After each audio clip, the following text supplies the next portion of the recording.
Yahya Sinwar is just one man. Hamas is an ideology. Is it naive to think that this death can change anything significant in Gaza?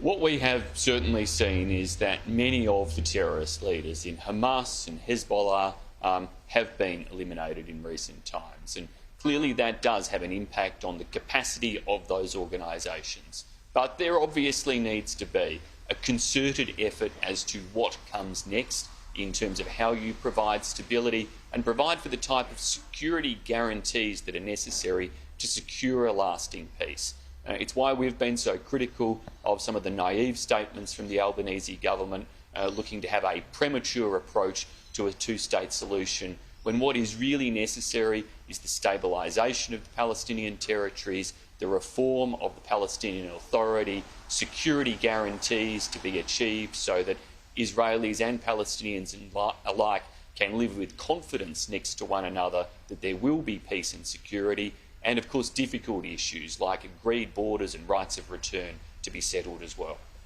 So you've seen the statement from Anthony Albanese today. In that order, he says return of hostages, more humanitarian support and potentially a ceasefire. Do you agree or disagree with any of that?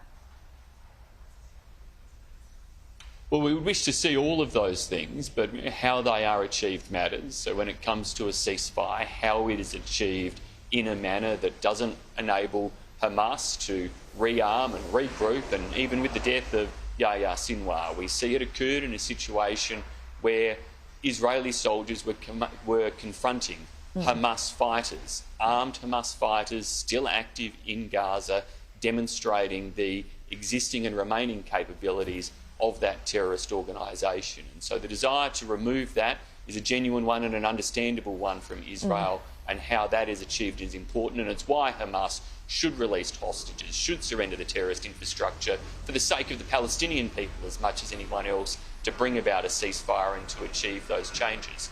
I said in relation to humanitarian aid earlier this week that obviously the US, with their intelligence, their analysis and the calls they have made, particularly for humanitarian assistance to flow into northern areas of Gaza, that we would urge Israeli authorities to heed those calls, and they should, to ensure that innocent individuals have that type of humanitarian assistance that is necessary in such difficult circumstances. It's not insignificant that he was in Rafah, in southern Gaza. We've seen Israel, at the beginning of this war, urge Palestinians to move further south as they bombed the north. Then those airstrikes came in the south because they maintained that there were Hamas fighters there. We've seen a lot of collateral damage. We've seen innocents killed, among them thousands of children. Does this death of Yahya Sinwar and the fact that he was discovered in Rafah justify that? Well, his death and the fact that it occurred in a fight with Hamas operatives in Rafah does demonstrate the breadth and reach of Hamas and their willingness to hide beneath and amongst innocent Palestinian civilians. As of course so many people did flee to the south, it is clear that what has occurred is that Hamas operatives and leadership equally moved to hide amongst those innocent individuals, and that this is a repeated action that we've seen.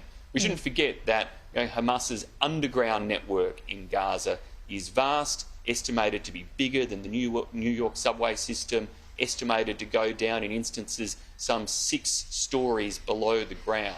This is a huge capability that Hamas has taken funding expected to go to the Palestinian people, but instead used it to build these terrorist capabilities to commit the atrocities of October 7, to present this ongoing threat to Israel, and what has made this conflict and this war so tragic and so bloody.